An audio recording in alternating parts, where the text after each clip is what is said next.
அன்பு நண்பர்கள் அனைவருக்கும் வணக்கம். நம்முடைய மேக்ஸ் கார்த்திக் யூடியூப் சேனல்ல டிஎன்பிசிக்கான வீடியோஸ் எல்லாமே நம்ம அப்லோட் பண்ணிட்டு இருக்கிறோம். இந்த வீடியோல நம்ம பார்க்க போறது என்ன அப்படின்னு கேட்டீங்கன்னா, பொது தமிழ் தேர்வு 8 பார்க்க போறோம்.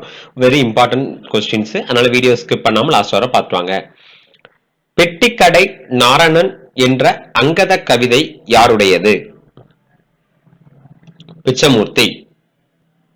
20ஆம் நூற்றாண்டு தமிழ் கவிதை வரலாற்றில் பெட்டிக்கடை நாரணன் முக்கியமான கவிதை என்று கூறுபவர் யார்? சுந்தர ராமசாமி. நா. பிச்சமூர்த்தியின் குறுங்காவியத்தில் ஒன்றை தேர்க. காட்டுவாத்து. வே.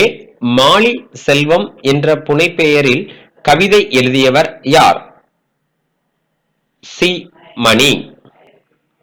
நடை என்னும் சிற்றிதழை நடத்தியவர் யார்? சி. மணி.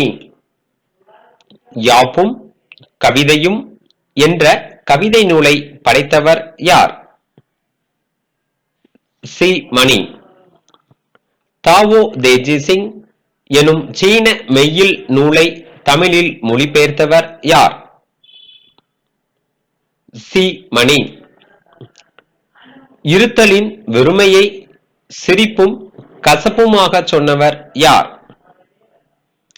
சி. மணி. புதுக்கவிதை என்பது யாப்பிலிருந்து விடுபடுவது என்றாலும் புதுக்கவிதையிலும் மரபின் தொடர்ச்சி காணப்படும் என்று கருத்து கூறியவர் யார்? சி. மணி. புதுக்கவிதை பற்றிய முதலாவது ஆய்வு நூலாக சி. மணியின் டாஸ் என்ற நூல் விளங்குகிறது. யாப்பும் கவிதையும். பாண்டியரின் சங்கத்தில் கொழுவிருந்தாய் பாரி முதல் வள்ளல்களை ஈன்று தந்தாய் என்ற கவிதை வரி யாருடையது? சிற்பி. மொழிபெயர்ப்புக்காகவும் ஒரு கிராமத்து நதி என்னும் கவிதை நூல்களுக்காகவும் இருமுறை சாகித்ய அகாதமி விருது பெற்றவர் யார்? சிற்பி. சிற்பி எழுதாத கவிதை நூல்களை தேர்வு செய்க. குயிலோசை. சிற்பி மலையாளத்திலிருந்து தமிழில் மொழிபெயர்த்துள்ளார். கவிதைகளையும் புதினங்களையும். மூத்த எழுத்தாளருக்கான லில்லி தேவசிகாமணி விருதை பெற்றவர் யார்? சிற்பி. வானம்பாடி என்ற புது கவிதை சிற்றிதழை தொடங்கியவர் யார்? சிற்பி. சிற்பி எழுதிய கவிதை நாடகம் எது? ஆதிரை.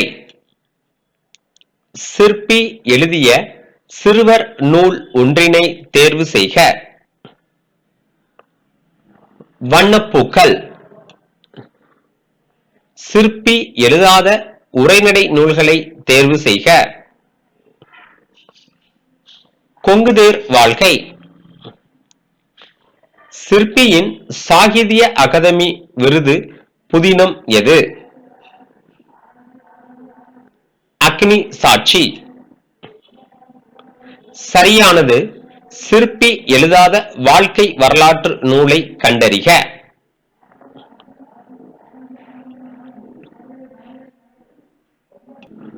வை. தாமோதரம் பிள்ளை. சரியான விடையை தேர்வு செய்க. சிற்பி பதிப்பித்த நூலினை தேர்வு செய்க. 1 மற்றும் 2 சரி. கவலைகளை தூக்கிக் கொண்டு தெரியாதே, அவை கை குழந்தைகள் அல்ல என்று கவிதை வரிகளை இயற்றியவர் யார்? மேத்தா. கண்ணீர் பூக்கள், ஊர்வலம், சோழ நிலா, மகுட நிலா ஆகிய கவிதை நூல்களை எழுதியவர் யார்? மேத்தா. மேத்தா எழுதிய எந்த கவிதைக்கு சாகித்ய அகாதமி விருது வழங்கப்பட்டது? ஆகாயத்துக்கு அடுத்த வீடு. மு மேத்தாவுக்கு புகழ் தேடி தந்த கவிதை எது? தேசப்பிதாவுக்கு ஒரு திருப்பாடலின் அஞ்சலி. நான் வெட்ட வெட்ட தலைப்பேன், இறப்பினில் கண் விழிப்பேன், மரங்களில் நான் ஏழை, எனக்கு வைத்த பெயர் வாழை என்ற கவிதை யாருடையது? மேத்தா. மேத்தாவின் தமிழக அரசின் முதற் பரிசினை பெற்ற கவிதை எது? ஊர்வலம். என்று பிறந்தவள் என்று உணராத இயல்பினலாம் எங்கள் தாய் என்று பாரத தாயின் தொன்மையை பாடியவர் யார்? பாரதியார். தொடர்ச்சியா நம்ம சேனல் இருந்திருங்க. Thank you so much. தேங்க்யூ.